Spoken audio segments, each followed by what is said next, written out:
So I went on this vacation in Turkey about 6 years ago with my sister, and we ended up with a group of people. It was slow paced, they couldn't keep up. There was all this small talk, you know, where you're from and all that sort of thing. And I'm just like, you know what, this is taking away from the experience. I want to move, I'm fast paced, I want to have a high level experience, I want a deep conversation. So I thought, what if I had a bunch of people that shared the same values and we went and traveled to really cool places together? I like to watch people succeed. I like to see people transform because people have so much more potential than they see in themselves.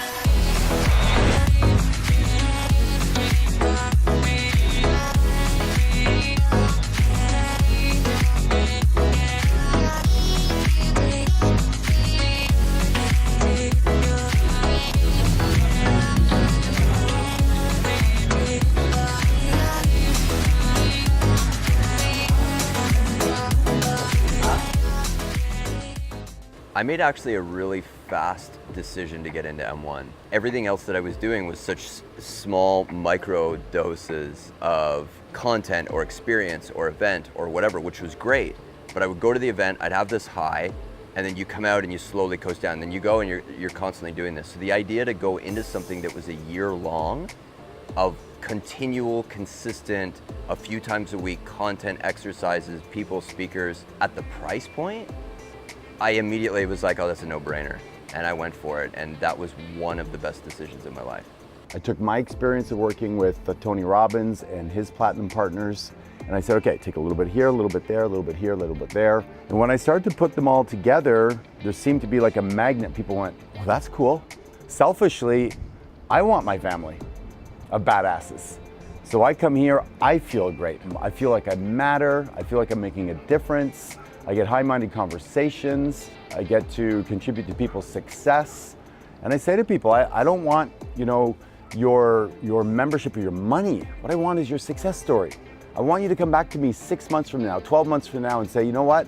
I was at my daughter's recital because you helped me create some passive income and I didn't have to go to that job. When they tell me that, my heart grows. That's what I work for.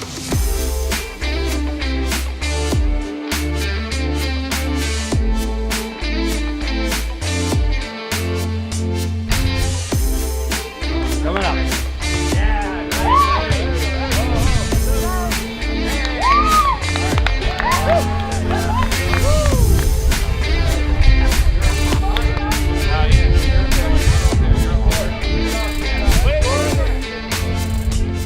Being in this environment and being in Rock's environment, things like make it happen no matter what, things like say yes and figure it out later, those things shifted the way I think, the way I tackle adversity, tackle life. And it put me into a space that built my confidence so much that at this point I can say and I believe I can do anything I want.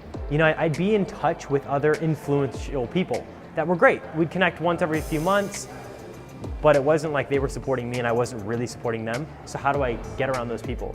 And I actually didn't know I was lacking it too much until I found out about M1, where I was like, wait a minute, there's an opportunity where I can be around these people all the time. I have to budget my time so I don't just spend my time talking, you know, to all these amazing people. That's how abundant the resources are. I almost think they have a hard time explaining how awesome it is because you're getting hit at so many levels.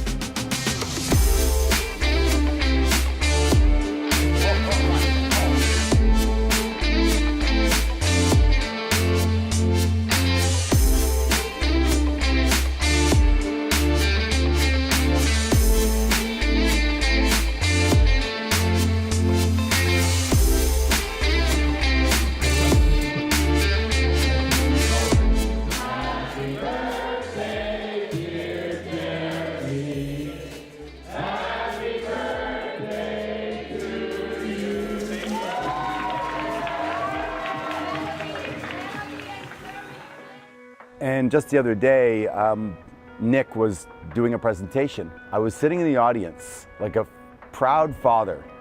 And he talked to me afterwards. He goes, Rock, the whole time I was talking, you were sitting there, you were just beaming.